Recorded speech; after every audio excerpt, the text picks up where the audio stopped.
Jemaat yang sama dikasih dan diberkati di dalam nama Tuhan Yesus, sebelum kita bersama-sama membaca dan merenungkan firman Tuhan, mari kita satu di dalam doa.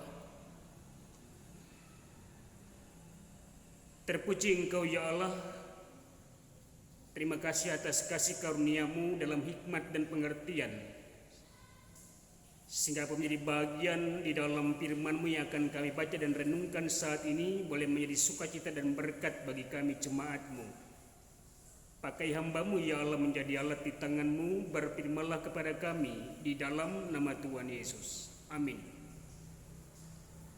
Pembacaan Alkitab sesuai dengan Nas Almanak GKE Rabu tanggal 7 Oktober 2020 tertulis di dalam kitab Perjanjian Baru Injil Yohanes pada pasal yang ke-11 ayat 45 sampai dengan 57. Injil Yohanes pada pasal yang ke-11 ayat 45 sampai dengan 57. Firman Tuhan tertulis dan akan dibaca demikian bagi kita.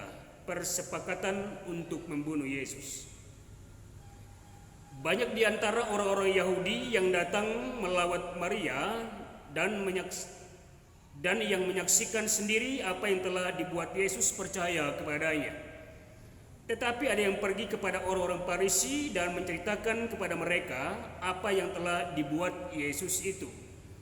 Lalu imam-imam kepala dan orang-orang Farisi memanggil mahkamah agama untuk berkumpul dan mereka berkata, "Apakah yang harus kita buat? Sebab orang itu membuat banyak mujizat.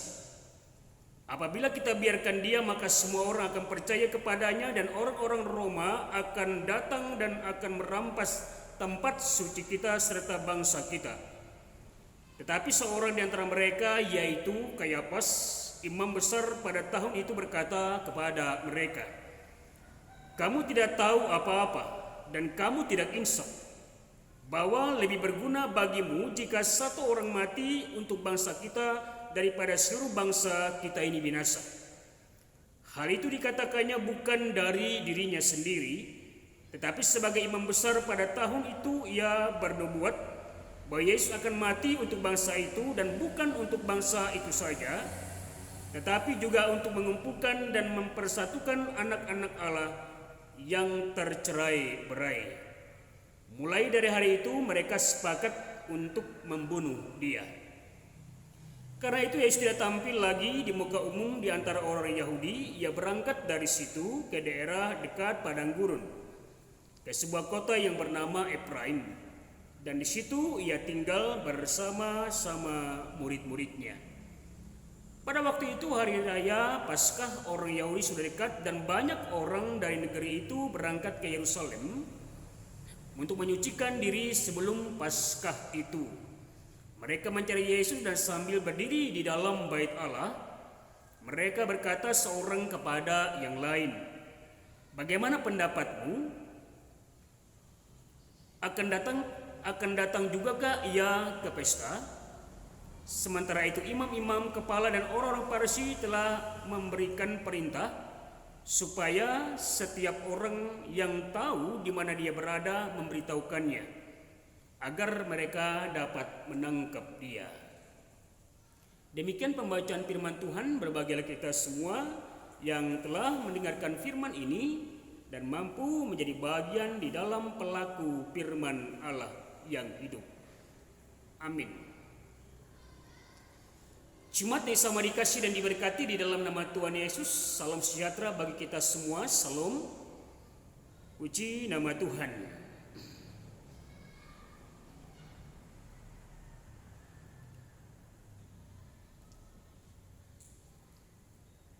Setiap apa yang kita lakukan dalam waktu-waktu yang ada atau dalam kehidupan kita ini tentu tidaklah selalu berjalan dengan mudah seperti apa yang kita inginkan.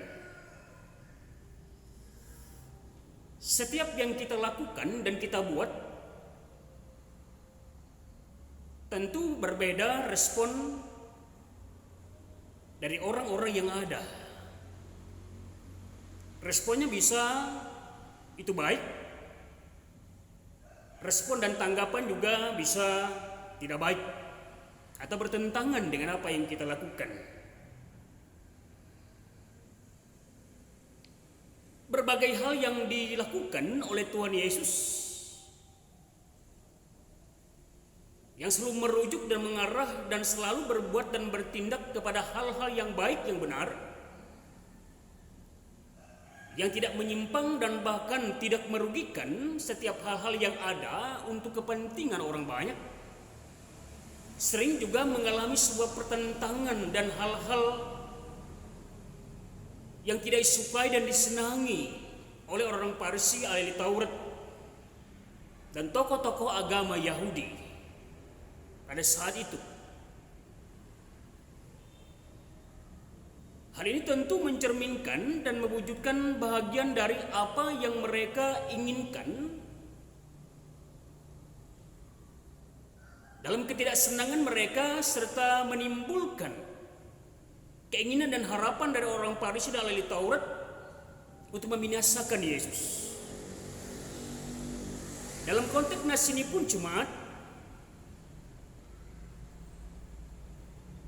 ada banyak orang yang percaya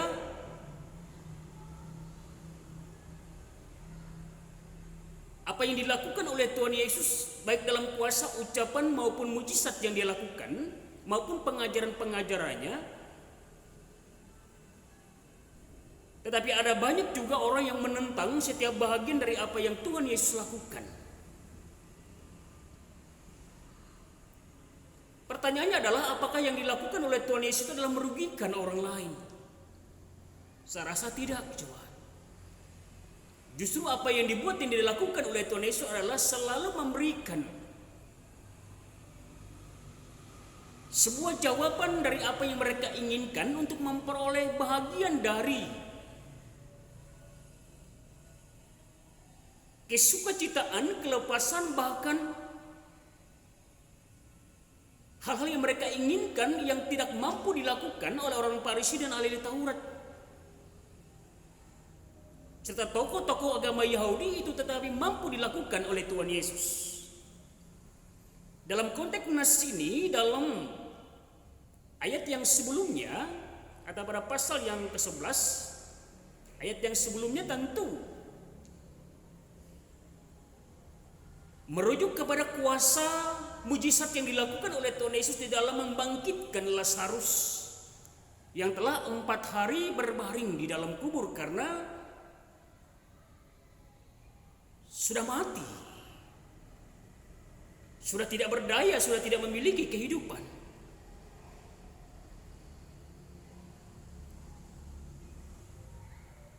Dan kuasa Yesus sebagai anak Allah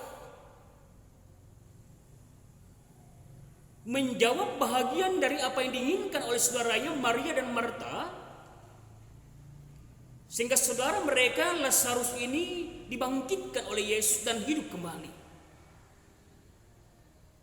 Hal yang dilakukan oleh Tuhan Yesus ini tentu menimbulkan perbantahan dan pertentangan dari antara orang Yahudi dan ahli Taurat pada saat itu.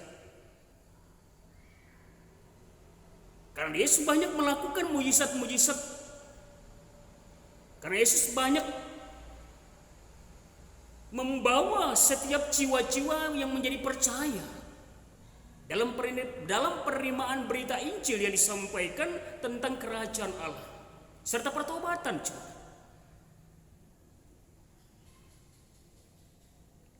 Lalu pertanyaannya adalah, kenapa justru orang-orang Farisi dan ahli Taurat, tokoh-tokoh agama yang notabene adalah selalu melakukan hal dan tindakan yang benar, yang menjawab setiap keperluan dan kebutuhan rohani orang banyak, justru menentang apa yang dilakukan oleh Tuhan Yesus? Ada beberapa alasan dalam konteks nas ini, jemaat.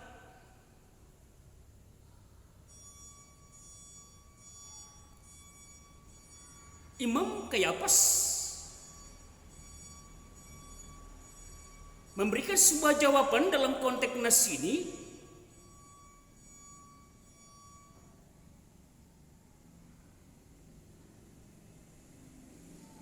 bahwa apa yang dilakukan dalam persepakatan untuk menangkap dan membunuh Yesus akan menjadi bahagian yang harus dilakukan oleh orang-orang Farisi dan ahli Taurat serta orang-orang Yahudi. Orang Farisi dan ahli Taurat menganggap bahwa setiap hal yang dilakukan oleh Tuhan Yesus ini akan berdampak terhadap kekuasaan yang mereka jalani, alami, bahkan peroleh pada saat itu atas hak wewenang dan kepercayaan dari pemerintahan Romawi.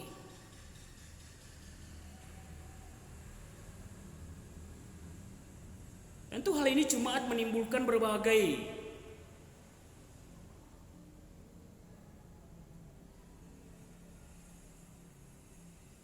masalah yang akan timbul akibat dari apa yang dilakukan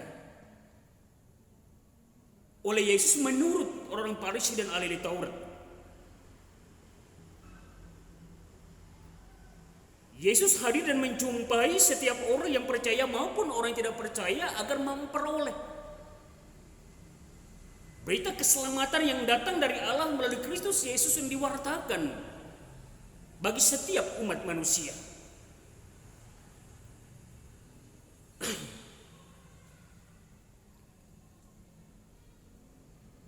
Dalam konteks nasihat Jumat,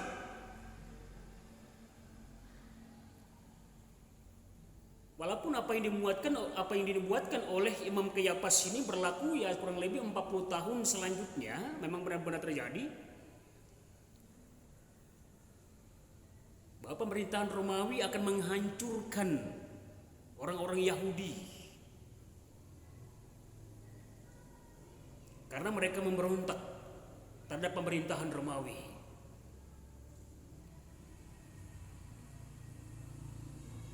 Daripada semua orang kena getahnya, mending satu orang saja yang dikorbankan. Tapi pengorbanan diri Yesus Kristus di sini bukanlah sebuah pengorbanan yang biasa-biasa saja. Kematian Kristus adalah akan berlaku bukan hanya untuk menyelamatkan setiap umat Israel, tetapi seluruh umat Allah, yaitu mereka yang percaya di dalam namanya. Dalam Injil Yohanes pada pasal yang pertama ayat ke-12 mengatakan hal itu. Kristus diutus untuk menyelamatkan manusia melalui kematiannya, supaya karya dan keselamatan dalam penebusan dosa manusia dipulihkan oleh pengorbanan diri Tuhan Yesus Kristus bagi manusia di dalam dunia ini tentunya. Melakukan setiap tindakan dan kebenaran, belum tentu itu direspon juga dengan hal-hal yang baik, yang benar oleh kesan pendengar, oleh orang yang mendengar maupun orang yang menyaksikan semua yang dilakukan dalam kebenaran yang ada. Dalam konteks nasihat ini Jumat, Yesus memberikan sebuah jawaban bahwa dalam dirinya penebusan dosa berlaku dan dinyatakan. Dalam diri Yesus pengorbanannya satu kali untuk selamanya menjadi sebuah anugerah dan sukacita supaya kehidupan kita manusia memperoleh keselamatan yang hanya daripada Allah. Oleh firman Tuhan kepada kita pada saat ini Jumat, bila setiap kebenaran, bila setiap perbuatan dan tindakan-tindakan yang mencerminkan teladan Kristus mampu juga menjadi bahagian yang boleh kita terima dan boleh kita praktekkan dalam kehidupan kita sebagai anak-anak Allah, demi mewujudkan shalom damai sejahtera itu dalam kepedulian kasih dan sukacita kita untuk menjadi saluran berkat dan memberikan sebuah pertanggungjawaban iman kita di dalam hal-hal yang dikehendaki oleh Tuhan. Tuhan Yesus memberkati kita. Amin. Mari kita berdoa. Terima kasih ya Allah atas firman-Mu bagi kami pada saat ini, terpuji nama-Mu yang kudus. Inilah ya Tuhan kehidupan kami seluruh jemaat-Mu. Kami percaya semuanya boleh kami jalani dalam perlindungan kasih dan pemeliharaan Tuhan saja. Lawat jemaat kami ya Tuhan saat ini dalam keadaan sakit, dalam pemulihan kondisi kesehatan mereka, kami percaya Tuhan mengangkat, memulihkan dan memberikan kekuatan dan kelegaan. Kami bersyukur juga ya Tuhan dalam setiap waktu dan kesempatan kami jemaat Tuhan yang boleh menerima sukacita dan kebahagiaan di dalam sepekan ke depan ini. Kami berdoa bagi anak Veronica PB yang boleh dipertambahkan usia 4 Oktober, anak Satria Karunia AL 5 Oktober, Saudari Oktaviani 6 Oktober, anak Betran Herawanku 6 Oktober, Ibu Francisca Oktora 6 Oktober, Saudari Luat Triani Oktavia 7 Oktober, Ibu Weni Justina 7 Oktober, anak Adriel Gracio Oktaviano 8 Oktober, anak Rivaldo Okta Wibawa 9 Oktober, keluarga Bapak Mangapon Yitendaun ke-34 5 Oktober, keluarga Bapak Alpi Sendulman yang ke-25 7 Oktober, dan keluarga Bapak Purnisanto yang ke-8 8 Oktober. Biarlah kasih sukacita damai sejahtera yang hanya daripada Engkau ya Allah selalu melingkupi, memberkati dan menyertai sukacita dan kebahagiaan jemaat Tuhan yang boleh menerima kasih karunia Tuhan dalam ungkapan syukur dan sukacita mereka, dalam kebahagiaan yang boleh mereka terima dalam sepekan ke depan ini. Berkati dalam kehidupan mereka selanjutnya ya Tuhan, biarlah tetap selalu memperoleh berkat dan pemeliharaan serta kasih-Mu. Terima kasih Bapa di surga, inilah kehidupan kami seluruh jemaat-Mu di sini. Berkati kami semua dalam pekerjaan dan usaha kami, berkati dalam kehidupan anak-anak kami, orang tua kami, orang-orang yang sudah lanjut usia, bahkan dalam masa-masa kesendirian jemaat kami Tuhan, kami percaya pemeliharaan dan kasih-Mu tetap ada dan menyertai kami semuanya. Terima kasih Bapa di surga, berikan kami ketenangan dan kesabaran dalam menghadapi pandemi COVID-19 ini. Biarlah kami tetap bertekun di dalam Engkau ya Allah, selalu bermohon dan berdoa serta berharap hanya kepada-Mu. Kami meyakini dan percaya bahwa janji dan keselamatan Tuhan dalam waktu-waktu Tuhan adalah waktu yang terbaik dalam hidup kami. Biarlah Tuhan memulihkan akan keadaan bangsa dan negara kami ini seperti sedia kala. Dalam pelayanan jemaat kami di sini ya Tuhan, kami serahkan ke dalam tangan-Mu. Bila penyertaan dan pemeliharaan Tuhan dalam ikatan kasih dan kebersamaan kami seluruh jemaat tetap selalu menjadi bahagian, sukacita dan berkat untuk hormat dan puji bagi nama-Mu ya Allah. Terima kasih Bapa di surga, inilah harap mohon dan doa kami pada saat ini. Yang kami mohonkan hanya di dalam satu nama anak yang tunggal Tuhan Yesus yang telah mengajarkan kami bersama-sama berdoa. Bapa kami yang ada di surga, dikuduskanlah nama-Mu. Datanglah kerajaan-Mu, jadilah kehendak-Mu di bumi seperti di surga. Berikanlah kami pada hari ini makanan kami yang secukupnya, dan ampunilah kami akan kesalahan kami, seperti kami juga mengampuni orang yang bersalah kepada kami. Janganlah bawa kami ke dalam pencobaan, tetapi lepaskanlah kami daripada yang jahat. Karena Engkau-lah yang mempunyai kerajaan, kuasa dan kemuliaan sampai selama-lamanya. Amin.